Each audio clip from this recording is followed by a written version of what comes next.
The most dangerous enemy is not the one you see charging at you. It's the one sitting beside you, laughing, eating, and calling you friend. Evil rarely announces itself. It blends in, waits, and whispers until you no longer notice it's there. But if you can learn to see the signs, you can protect your heart, your mind, and your destiny. Step 1. Unmasking the smile.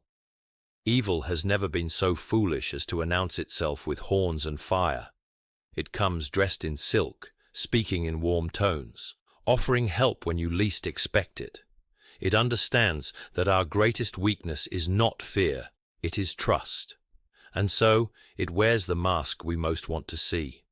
A smile, a reassuring nod, a familiar face that makes you lower your guard without even realizing it. A smile is a language of its own, and the darker forces know how to speak it fluently. It can be used to calm suspicion, to win sympathy, to convince you that no harm could possibly live behind such pleasantness. But sometimes, the brighter the smile, the darker the intentions it conceals. They smile when they need you to believe them. They smile when they want you close enough to hear their lies. They smile because they know that once you have decided they are harmless, you will stop watching them closely. And it is in that moment, when your vigilance sleeps, that their real work begins. The smile keeps you at the table when you should have walked away. It convinces you to share more than you should, to invite them deeper into the chambers of your life. You will feel flattered, seen, perhaps even chosen. But the truth is that their smile is not a reflection of friendship.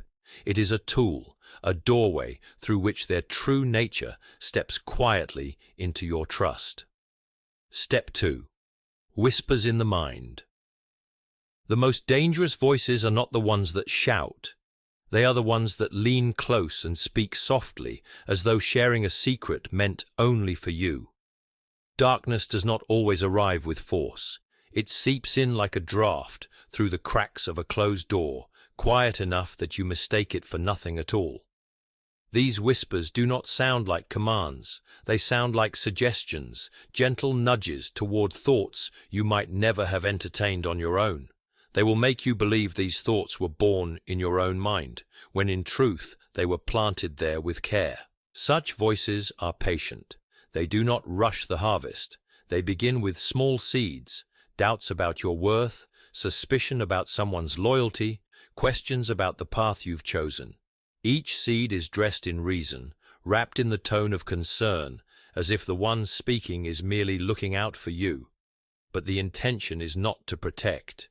It is to erode, to make you believe the ground beneath your feet is less steady than you thought. The whisperers understand that a mind under siege rarely notices the attack. It begins to speak their words as if they were its own. You start thinking less of yourself, expecting less of others, fearing more of the future. You do not remember when this shift began, only that now you live with a constant undertone of unease. And still, the voice remains soft, because softness is its camouflage. Loud voices can be resisted. Quiet ones are allowed to stay. Step 3. The language of poison. There are words that nourish and words that wound, and the difference is not always in their volume, but in their essence. Poison does not have to burn your tongue to be deadly. It can be sweet at first taste, pleasant enough to make you swallow it willingly. Those who carry darkness understand this art well. They choose their words with precision, not to openly attack you, but to slowly weaken you from within. A single phrase, dropped casually in conversation, can cling to your thoughts for days, reshaping how you see yourself without you even noticing. These words often come wrapped in concern, in the guise of advice or truth-telling. "I'm just being honest" becomes the cloak for cruelty. "I don't want to see you get hurt" becomes the leash that keeps you from trying. The delivery may feel soft, but the message drains you of courage, replacing it with fear, doubt, and hesitation. Over time, you find yourself making smaller choices, setting smaller goals, living in smaller ways, not because the world has told you to, but because someone you trusted has been feeding you a slow and steady diet of limitation. The language of poison thrives where trust is deep. You do not question it because you have learned to believe the source means you no harm.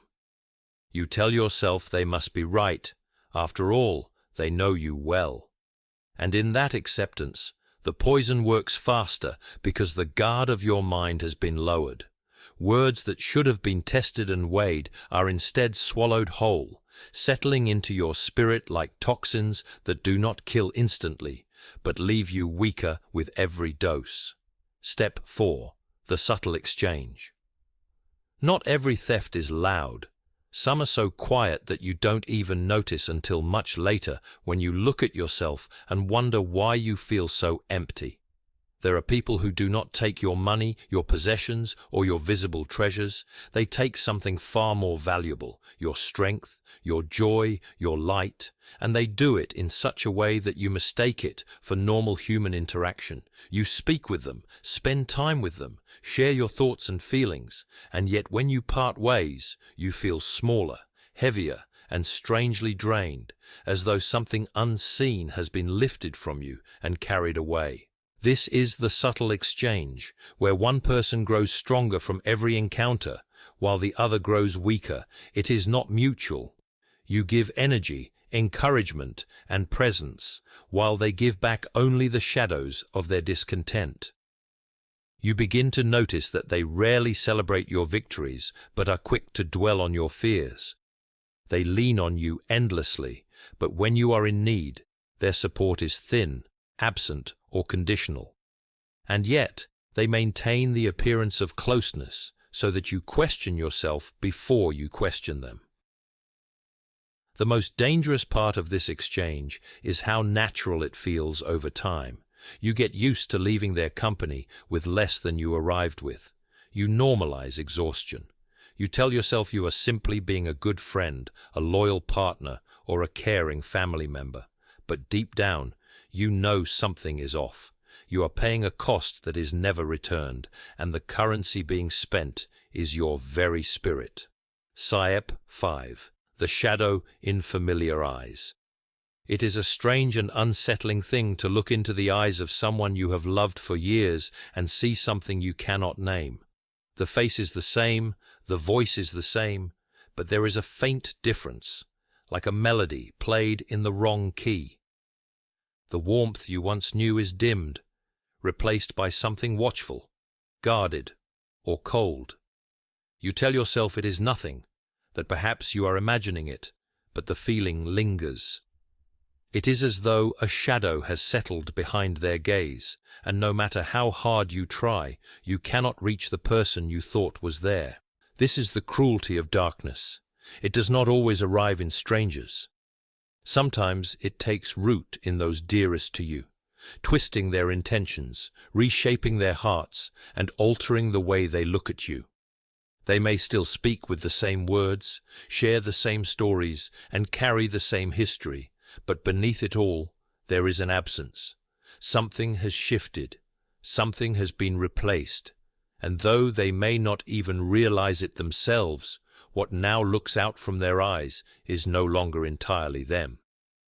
You find yourself second-guessing moments that used to feel safe. Their laughter rings hollow. Their kindness feels rehearsed. When you speak from your soul, you sense they are not hearing you in the same way they once did, and yet, because you love them, you search for the old light, hoping it will break through again. But shadows, once settled, do not retreat easily, and the person you remember begins to feel more like a memory than a presence. Step 6. The test of light. Light has a way of revealing what words cannot. It exposes what hides in corners, unmasks what has been disguised, and draws out what would rather remain unseen. When truth enters a room, it is like the sun spilling over a dark landscape.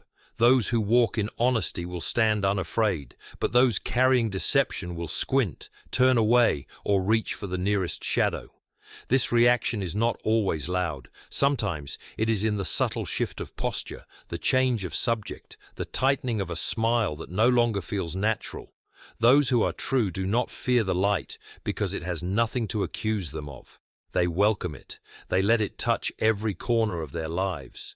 They do not mind questions. They do not hide their intentions, and they are at ease when the truth is spoken plainly.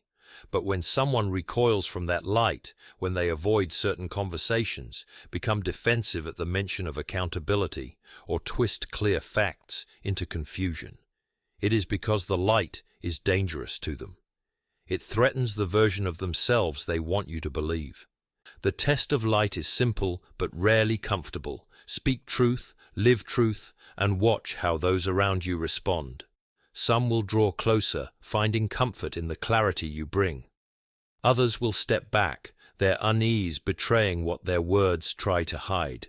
You will learn more from these reactions than from any confession, because darkness cannot exist without the safety of shadows, and the light does not bargain with what it exposes. If you remember nothing else, remember this: evil does not always come with a warning. It walks in on familiar feet, speaks in trusted voices, and smiles with convincing warmth. Your safety is not in shutting the world out, but in keeping your discernment sharp. Watch the smiles, listen to the whispers, taste the words, weigh the exchanges, study the eyes, and test everything in the light. The world will not always show you the truth, but the truth will always reveal the world.